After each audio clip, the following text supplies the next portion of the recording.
Gracias de nuevo por la bienvenida. Gracias a ti, Mari. Esa historia es más larga, hay que contarla bien. Pero no en este momento.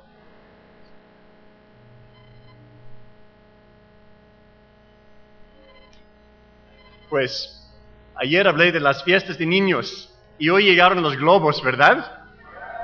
Pero paciencia, no los inflen todavía, son para después. Para propósitos de esta conferencia, considérenlos como focos rojos, porque vamos a hablar de las advertencias de Pablo en Colosenses capítulo 2. Cantamos de un banquete hace unos momentos. ¿Desayunaron bien? ¿Sí? A mí me encanta la comida mexicana. ¿Cuál es su platillo favorito de la comida mexicana tradicional? Tomen un segundo para compartir con su vecino cuál es su platillo favorito.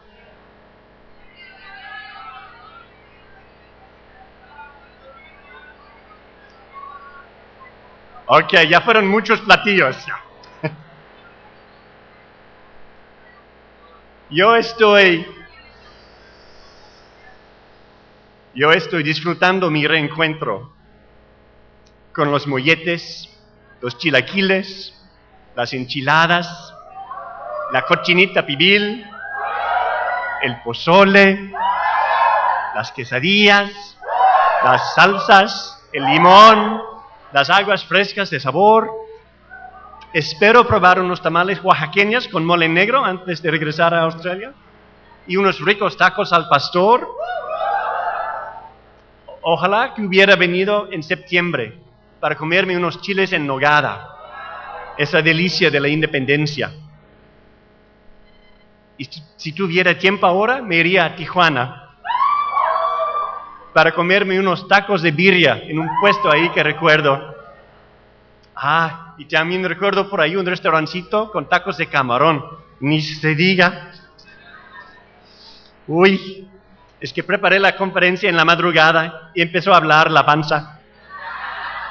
Puras ilustraciones de comida hoy. Dicen que cuando los mexicanos salen del país, extrañan a su familia y su comida. Creo que en ese orden. Después de vivir 10 años en México y luego regresar a Australia, empiezo a entender. Los antojos son crueles cuando los antojitos quedan a una distancia de 12,000 kilómetros. Ahora, ¿qué tipo de pizza les gusta? Les pido una disculpa. Sé que ya bajé mucho el nivel culinario al hablar de la pizza. Y si es que les gusta la pizza. Pido su comprensión. De hecho, eso me recuerda una anécdota chistosa. Algunos de ustedes conocen a René Padilla y otros han escuchado de él. René ha sido un líder evangélico en América Latina muy importante durante mucho tiempo. Pues hace varios años René visitó a los compas del DF. E hicimos una reunión ahí en el centro con él. Él nos compartió de la palabra. Y el plan era ir juntos a comer después de esta reunión. René mencionó un restaurante donde él había comido el día anterior y había disfrutado de comida tradicional. Entonces fuimos ahí, pero estaba cerrado el restaurante. No conocíamos bien esa zona del centro. Y luego uno de los chicos dijo, yo sí conozco un restaurante cerca de aquí. Bueno, no resultó estar tan cerca, pero caminamos varias cuadras hasta llegar finalmente al restaurante. Y resultó ser un Pizza Hut. Ahora, los que conocen a René sabrán que no es un aficionado de la globalización económica. Ahora, después de que él había sugerido la comida tradicional, yo me sentí algo incómodo, un poco apenado de que lo hubieran llevado a Pizza Hut. Pero nadie tiene otra idea y era una tarde calurosa y ya habíamos caminado bastante. Así que ahí nos quedamos con René Padilla en el Pizza Hut. Y debo añadir que René fue muy amable y no se quejó del todo. Pero dejemos la economía política de la globalización a un lado por un momento para quedarnos con ese tema muy importante de la comida. Como les decía, me encanta la comida mexicana, pero no me gustan mucho las pizzas en México, porque muchas veces tienen muy pocos ingredientes. Una pizza de pepperoni y ya. ¿Qué es eso? Cuando yo ordeno una pizza, me gusta pedir lo que muchas veces se llama una pizza suprema. La pizza suprema es una pizza con muchos ingredientes. Viene con todo, así que no te hace falta nada. Una pizza suprema es suficiente. En el capítulo 1 de Colosenses, vimos que Cristo es supremo. Supremo en la creación de todas las cosas. Supremo en la reconciliación de todas las cosas. Hoy veremos que Él es también suficiente. Para nuestra comida espiritual nos basta con Cristo.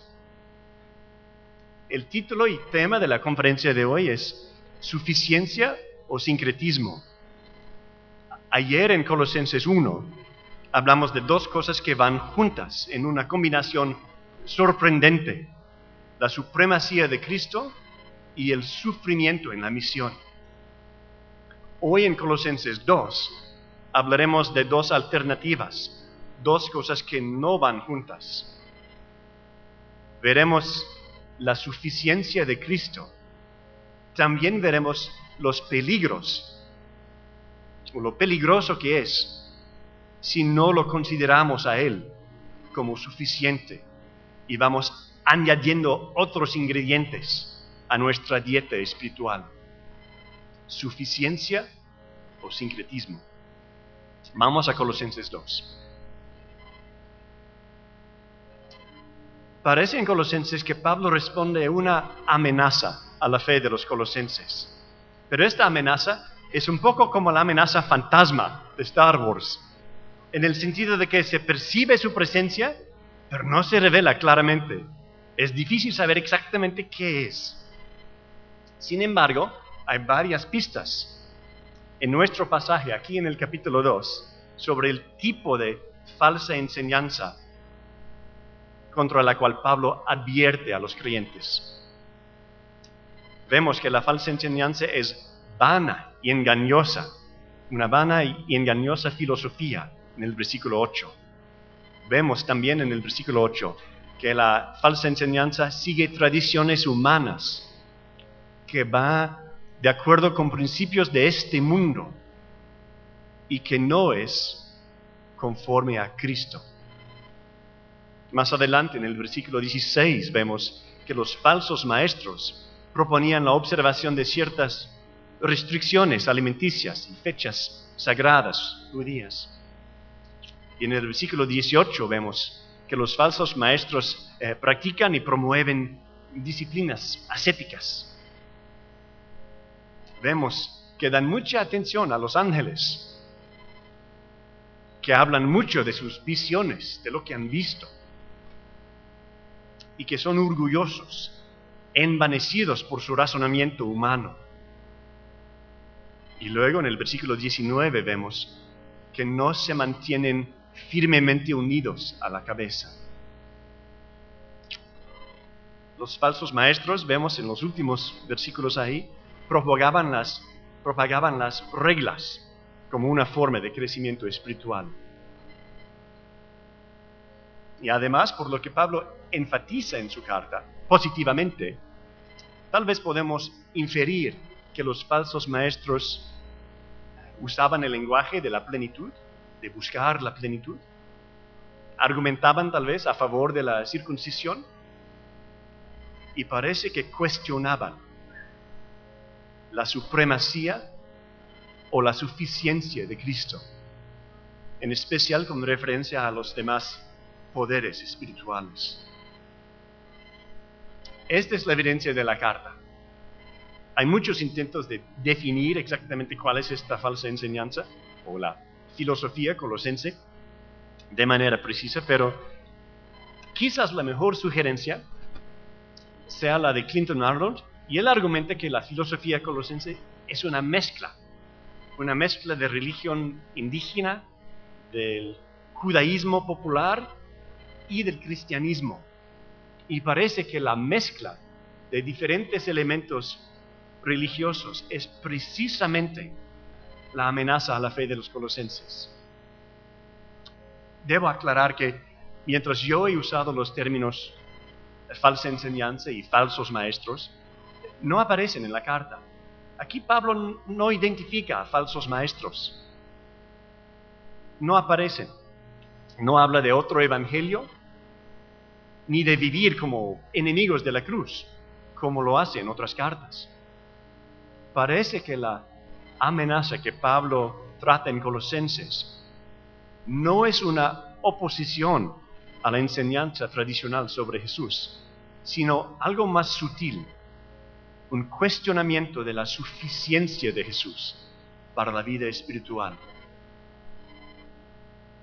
Por eso el peligro no es tanto que los colosenses rechacen el Evangelio, sino que añadan al mensaje de Cristo otras ideas y prácticas religiosas que no son compatibles con el Evangelio, con el resultado de que el producto de esta mezcla ya no es el cristianismo bíblico. Este tipo de mezcla incompatible es lo que llamamos el sincretismo. Ejemplos. Hoy en día, ¿qué cosas estamos tentados a mezclar con el Evangelio, a añadir al mensaje de Cristo en busca de la plenitud? Pensemos en algunos ejemplos del sincretismo. Aquí en México podemos pensar en el catolicismo popular, Cristo más la Virgen de Guadalupe.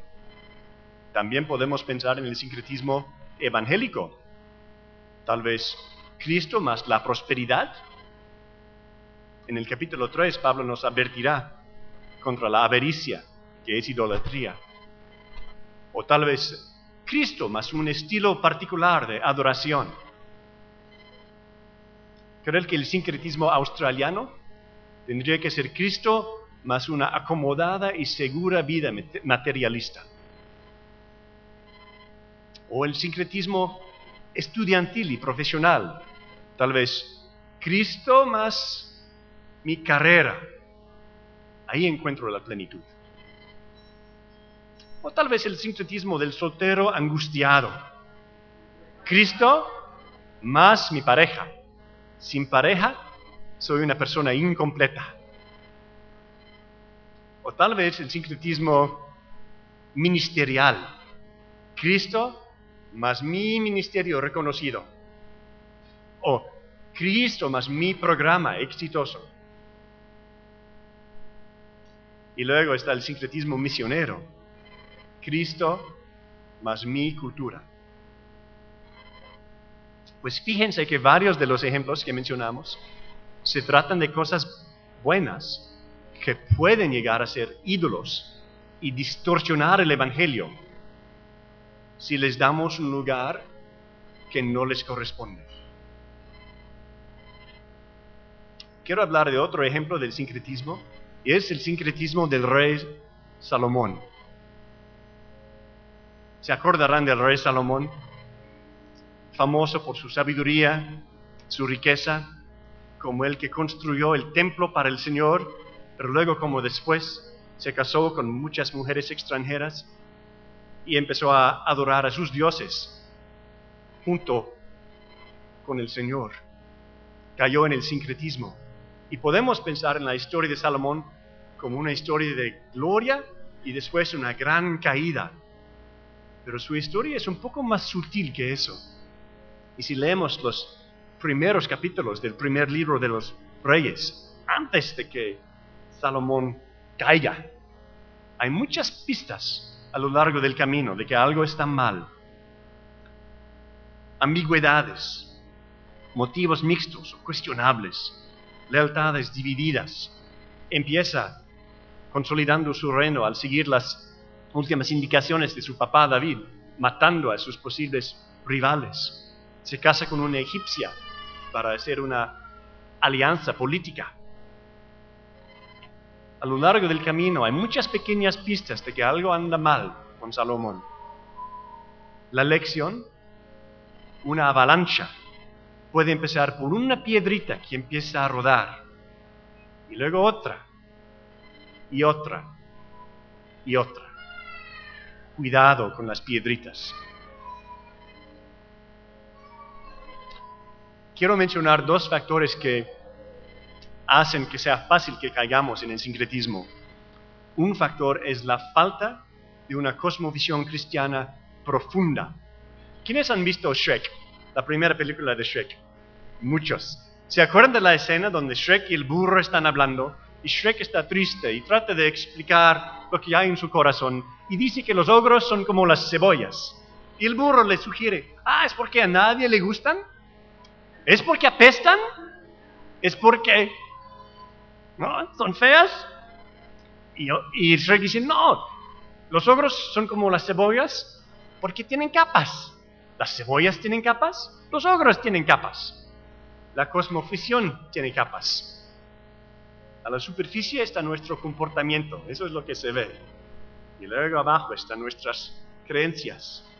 Y un poco más profundo, nuestros valores. En el mero centro, lo que pensamos de la realidad. ¿Qué es lo que es realmente real en el universo? Y el chiste es que muchas veces lo que está ahí en el centro es algo que ni externamos, no lo articulamos, no lo expresamos. Y así es difícil de que el Evangelio lo cambie. Es muy fácil que sigamos con ideas no cristianas en el fondo de nuestro ser, que el Evangelio no ha cambiado. Necesitamos una cosmovisión profunda. Unos estudiantes del movimiento estudiantil en Inglaterra, creo que en la Universidad de Cambridge, hicieron un cuestionario sobre la cosmovisión a sus compañeros en el campus. Y resultó que muchos de sus compañeros, estudiantes muy inteligentes, tenían cosmovisiones bien confundidas. No tenían una cosmovisión coherente. Es fácil que nos pase eso. Otro factor que hace fácil que caigamos en el sincretismo es la falta de una cosmovisión cristiana integral. Es decir, necesitamos una cosmovisión cristiana, una perspectiva del mundo y de la vida que interprete todas las áreas de la vida por medio del Evangelio. Cada parte de nuestra vida que se abra al mensaje de Jesús. Pero, a ver, un momento. Si los equivocados en Colosas no están negando a Cristo, sino que están añadiendo otros elementos a su vida espiritual al mismo tiempo que afirman a Cristo, ¿cuál es el gran problema? Pues Pablo dice que los colosenses que sigan una espiritualidad alternativa no se mantienen firmemente unidos a la cabeza. Al seguir otras ideas y prácticas, están en peligro de perder su conexión con Cristo, quien es la fuente de la vida, sustento y crecimiento espirituales. El peligro es grande. En los anuncios, René nos ha estado ayudando con las matemáticas, ¿verdad? Y todos ya sabemos nuestros números del 1 al 5. Excelente. Muy bien. Ya están listos para una lección avanzada. En las matemáticas del Evangelio, añadirle algo al mensaje de Cristo es restarle algo.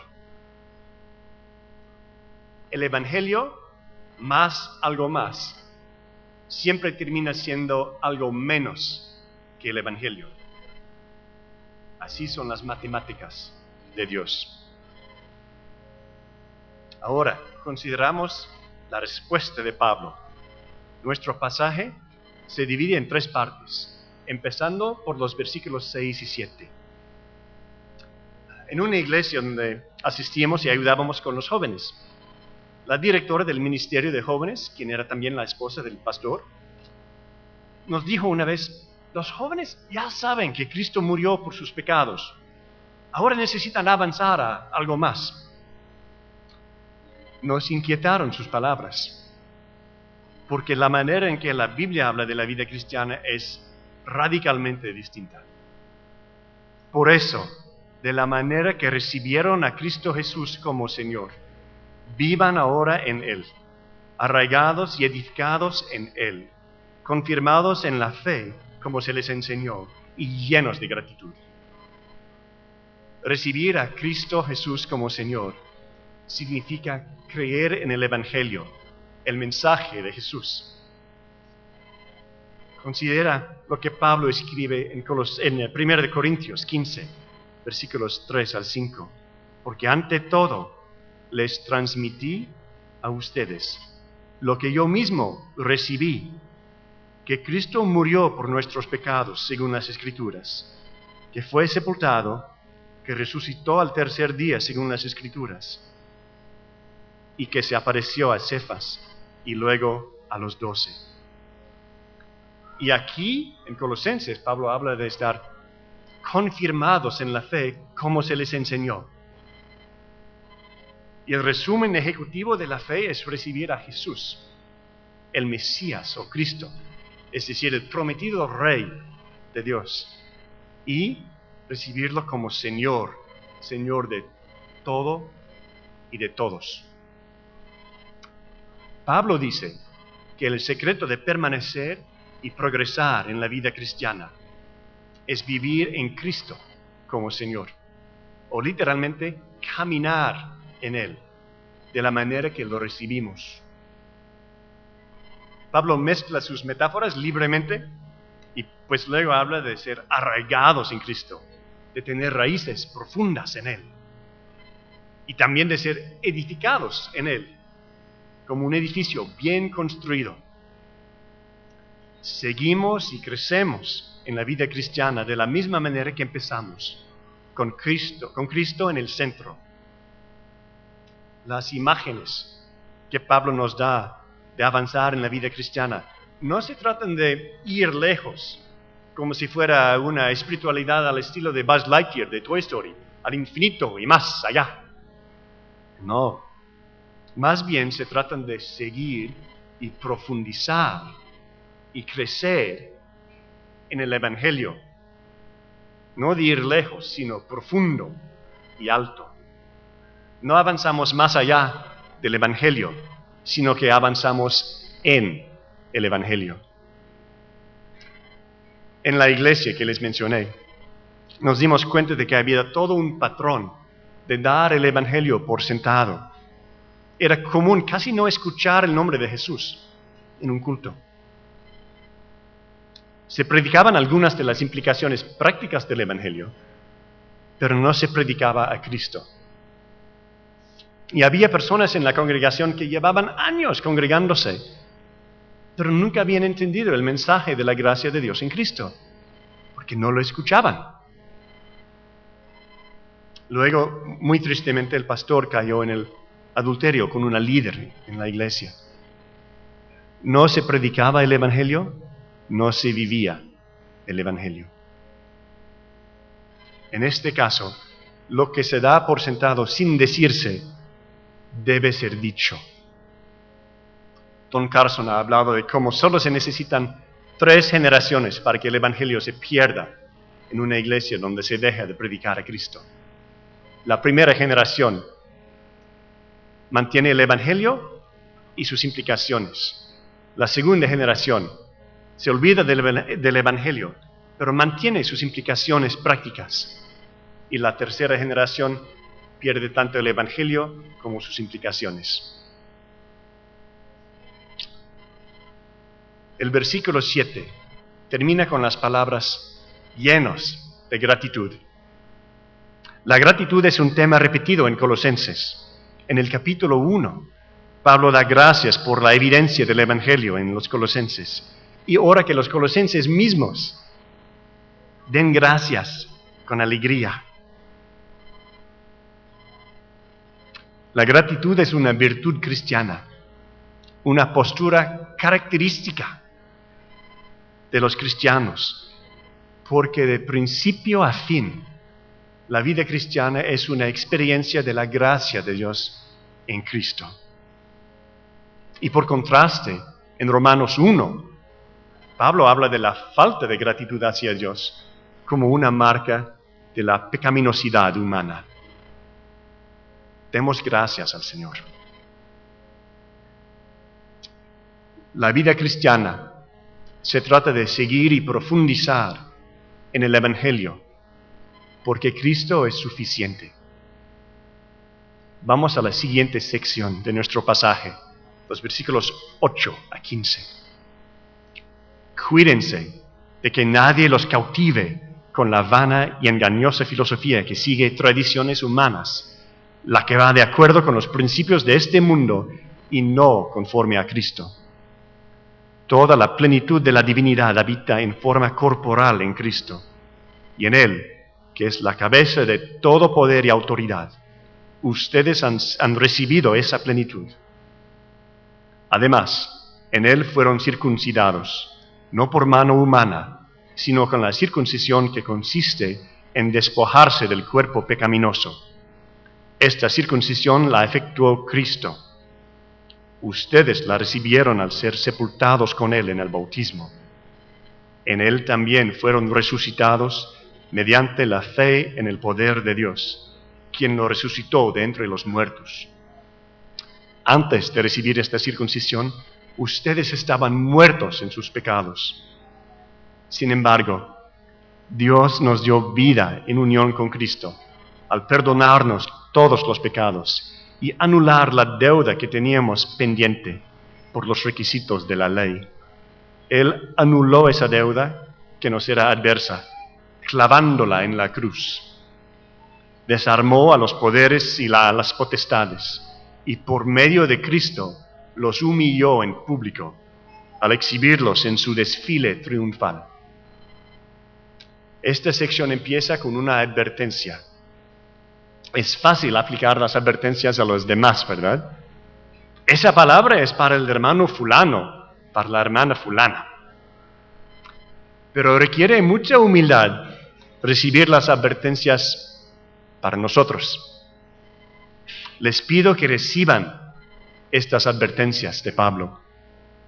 Dios advierte a su pueblo muchas veces en las Escrituras, y sus advertencias son parte de su cuidado para con nosotros.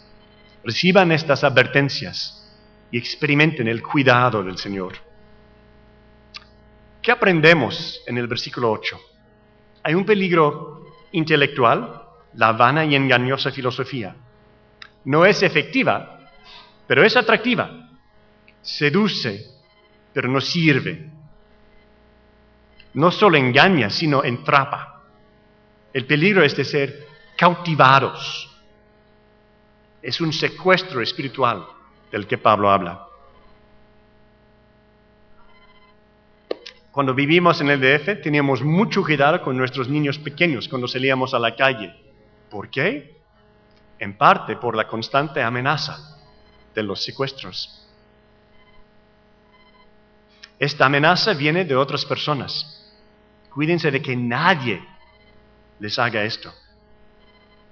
Y esta filosofía es una amenaza a la fe porque, siguiendo tradiciones humanas y los principios de este mundo, no es conforme a Cristo. No es el Evangelio que han recibido. Los siguientes versículos hablan poderosamente de la suficiencia de Cristo. Los versículos 9 y 10 hablan de la plenitud. Primero leemos: toda la plenitud de la divinidad habita en forma corporal en Cristo. Y estas palabras resumen la asombrosa afirmación del capítulo 1, que Cristo es la imagen del Dios invisible y toda la plenitud de Dios habita en Él. Lo que dice aquí en el versículo 10 es igualmente asombroso. Y en Él, quien es la cabeza de todo poder y autoridad, ustedes han recibido esa plenitud. Escuchen estas dos afirmaciones acerca de la plenitud. Dios en Cristo, ustedes en Cristo. La plenitud de Dios habita en Cristo. Y en Cristo ustedes han recibido esa plenitud. ¿No es increíble?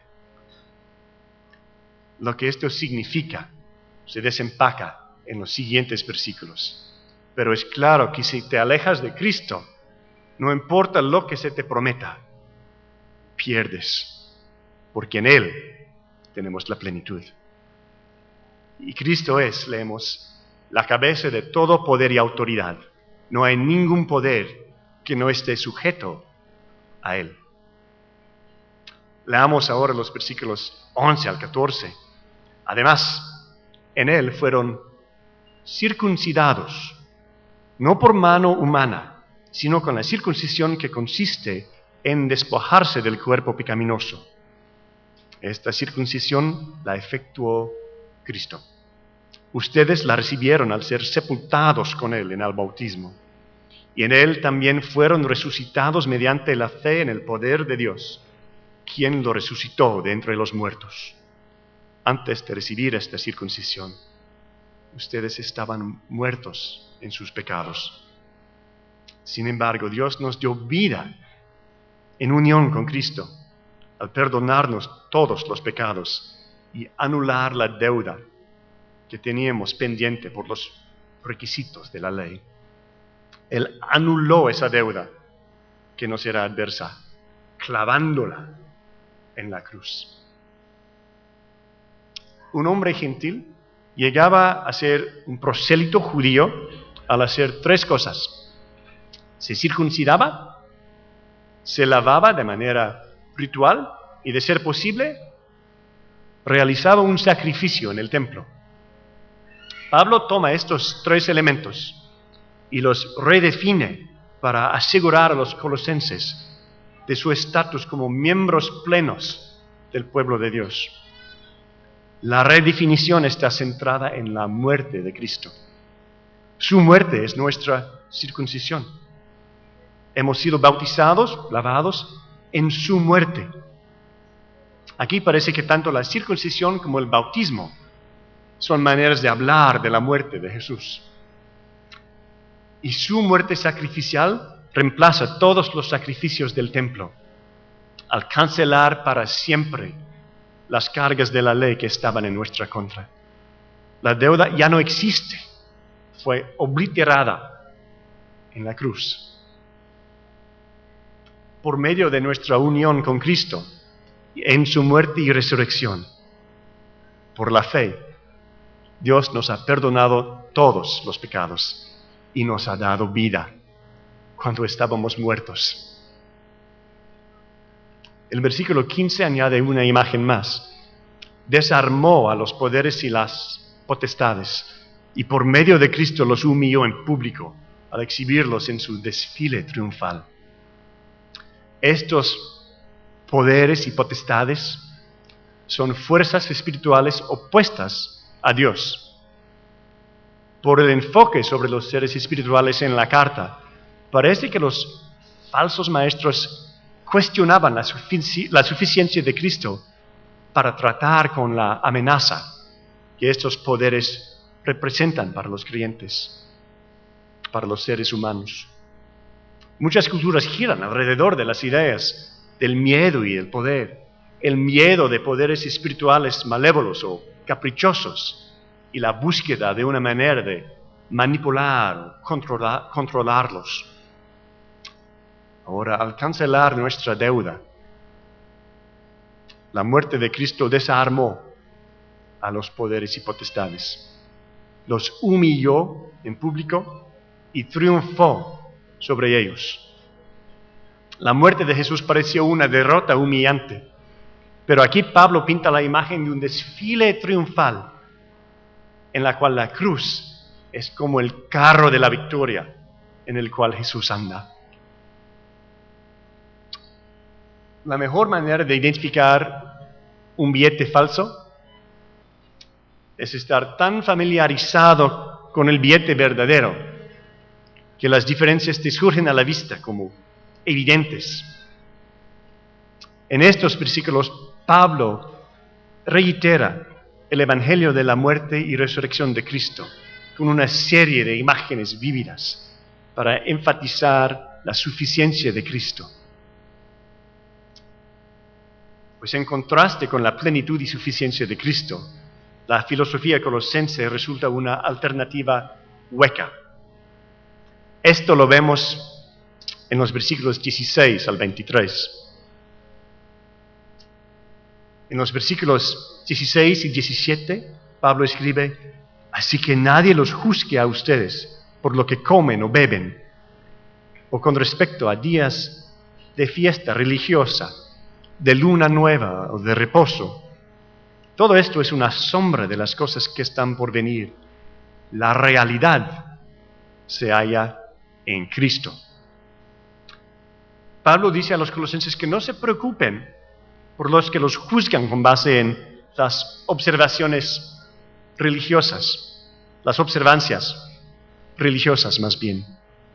Se refiere a los requisitos de la ley del Antiguo Testamento y dice que estas cosas son una sombra de la realidad que se halla en Cristo. Literalmente dice que el cuerpo es de Cristo y debemos seguir con la vista la sombra del Antiguo Testamento, varias líneas de sombras que llegan hasta Jesús, quien es el cuerpo que da esas sombras hacia atrás. Tienen a Cristo, dice Pablo, no regresen a las sombras. Quizás no nos sintamos juzgados con referencia a la ley del Antiguo Testamento, pero los cristianos hoy en día fácilmente caemos en la religiosidad, ¿verdad? Cuando lo que cuenta es estar en Cristo. Los versículos 18 y 19. No dejen que les prive de esta realidad ninguno de esos que se ufanan en fingir humildad y adoración de ángeles. Los tales hacen alarde de lo que no han visto. Envanecidos por su razonamiento humano, no se mantienen firmemente unidos a la cabeza. Por la acción de ésta, todo el cuerpo, sostenido y ajustado mediante las articulaciones y ligamentos, va creciendo como Dios quiere. Que nadie les prive de la realidad que se halla en Cristo. Aquí Pablo se burla de la espiritualidad de la filosofía colosense, con su humildad fingida, su enfoque en las experiencias visionarias y su orgullo ignorante. Quiere que los colosenses sepan que la filosofía que representa una amenaza para ellos es hueca y débil e inútil. La adoración de ángeles podría significar una visión de la adoración que los ángeles rinden hacia Dios, o bien podría significar rendir adoración hacia los ángeles mismos. No sabemos bien. De ambas formas, parece que se refiere a un intento de tener acceso a las cosas celestiales aparte de Cristo. Y el peligro de este tipo de espiritualidad, como ya vimos, es perder la cabeza, es decir, desconectarse de Cristo. Es fácil, ¿no?, sentirnos intimidados e inadecuados, pequeños y patéticos, cuando escuchamos testimonios poderosos de otros acerca de su vida o su ministerio. Es fácil, ¿verdad?, que nos sintamos así. Pues no respondamos de esa manera, diría Pablo. ¿Nosotros estamos en Cristo? ¿Nuestra iglesia es el cuerpo de Cristo? ¿Nuestro ministerio presenta a Cristo? Que nadie nos descalifique. Versículos 20 al 23. Si con Cristo ustedes ya han muerto a los principios de este mundo, ¿por qué, como si todavía pertenecieran al mundo, se someten a preceptos tales como no tomes en tus manos, no pruebes, no toques? Estos preceptos, basados en reglas y enseñanzas humanas, se refieren a cosas que van a desaparecer con el uso. Tienen sin duda apariencia de sabiduría, con su afectada piedad, falsa humildad y severo trato del cuerpo, pero de nada sirven frente a los apetitos de la naturaleza pecaminosa. Estos últimos versículos tienen que ver con el legalismo, con la imposición de reglas humanas acerca de cosas perecederas que no llegan al corazón de la espiritualidad cristiana, la transformación de la mente y el corazón por Cristo. Las reglas ascéticas pueden tener una apariencia impresionante, pero no transforman a las personas, no sirven contra el pecado. Pablo no está rechazando las reglas en sí, no está hablando del libertinaje. Él mismo habla de muchas reglas importantes. Más bien, las reglas nunca deben tomar el lugar de Cristo como fuente de nuestras vidas espirituales. Permitir eso es negar la realidad del Evangelio, de que ya hemos muerto con Cristo. Voy a terminar donde empecé, con una ilustración de la suficiencia y el sincretismo basada en la comida. Vas para tu casa después de un día largo.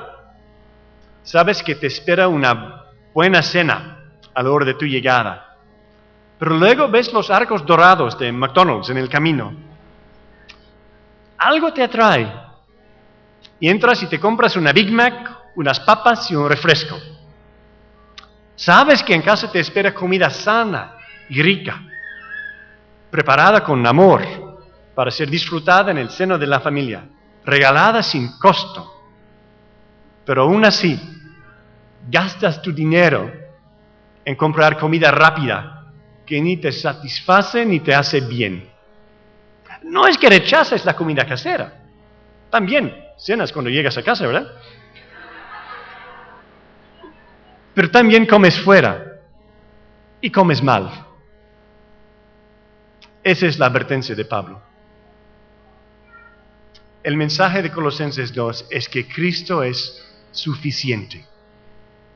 Cristo es suficiente para tu vida. Cristo es suficiente para tu ministerio. Cristo es suficiente para todos. Hemos llegado a la mitad de la carta. Colosenses es una carta a la vez exaltada y aterrizada. Por un lado, en esta pequeña carta, Pablo nos presenta una gran visión de la supremacía de Cristo en la creación y en la redención. Cristo y su cruz están en el centro de los propósitos de Dios, los propósitos cósmicos de Dios, de reconciliar consigo todas las cosas. Jesús tiene y debe tener el primer lugar en todo y en todos. Y Pablo nos advierte contra cualquier idea hueca, contra cualquier espiritualidad alternativa que nos pudiera distraer y alejar de la plenitud que se encuentra en Cristo y solo en Él. Por otro lado, Pablo aplica el señorío de Jesús a nuestro diario andar en términos muy prácticos. Veremos esto con David en las siguientes conferencias, en la segunda parte de la carta. Aprendemos en Colosenses que la vida cristiana, la comunidad cristiana y la misión cristiana son extensiones de recibir a Cristo Jesús como Señor y caminar en Él. Oremos. Padre, que nos cautive esta visión del Cristo supremo y suficiente, y que nadie nos engañe con otras visiones huecas de la vida espiritual. En Cristo tenemos la plenitud. Perdónanos por tratar de llenarnos de otras fuentes. perdónanos, límpianos y cámbianos. Enséñanos a caminar en Cristo Jesús el Señor, tal como lo recibimos a Él. Te lo pedimos en su nombre. Amén.